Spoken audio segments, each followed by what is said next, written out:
everything that sounds Christian isn't Christ-like. And as Christians, we need to become good fruit inspectors. Any fruit inspectors in the building this morning? We must be able to differentiate between what is true and what is false. And if I'm honest with you, when I look at the church nowadays, there's a lot of Christians who don't know their fruit. They don't know a pineapple from a mango, an apple from an orange. I remember when I was in college, I took a trip to New York City with my friends. We scraped up a few little dimes and pennies that we had. We were college students. We were broke. But we made our way to New York City, and I just loved everything about reading and seeing New York City.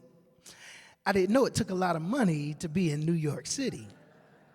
But anyways, we decided that we were going to do a little shopping. It takes money to do shopping. We start going through the stores, and now here's the thing. I've always liked the finer things, but when you're in college, you don't have the money for finer things. And when you become a pastor, I can witness, you still don't have the money for finer things. But anyways, I started noticing that these finer things had very decent-sized price tags on them. So a buddy of mine told me, he says, well, you know what? I heard that we could do some real good shopping where if we go down on this street called Canal Street, we'll be able to find like replica designer stuff that nobody will be able to tell the difference.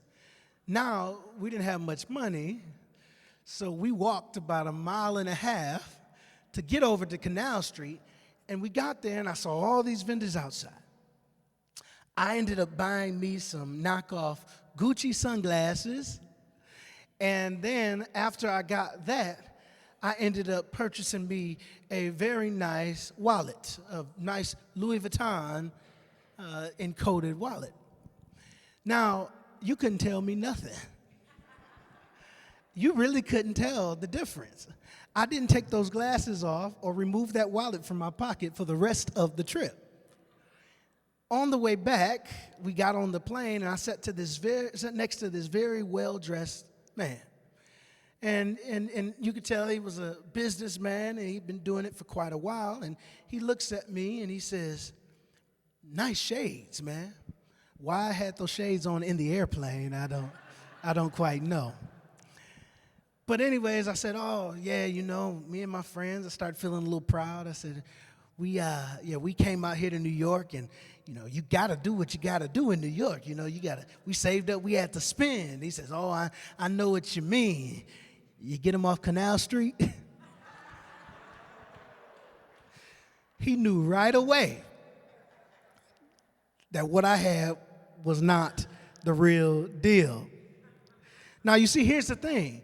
When you live a certain lifestyle and you become accustomed to certain things, right, you begin to be able to differentiate by feeling, looking, and seeing what's the real deal and what's not. See, I was on a college budget. I didn't have the knowledge or the wisdom to understand that Gucci didn't look like Gucci in the store, that Louis did not look like the Louis in the Louis Vuitton store. You see, here's the thing that we need to understand. It's when you try to imitate a life that you actually don't have the means or maturity to sustain, you can easily be fooled. You can be duped by what looks close enough, sounds close enough, feels close enough, but it isn't the real thing. You see, here's what fruit is. When Jesus is talking about fruit, it's observable evidence of someone's actual spiritual condition. Now, let me make it plain. Not their gifts, not their charisma, not their platform, not their personality, not their style, but the product of their life. Their character, their obedience, their humility, their repentance, their love, their holiness. Jesus is not giving a leadership warning. He's given a discipleship principle. He's saying that real faith produces real fruit.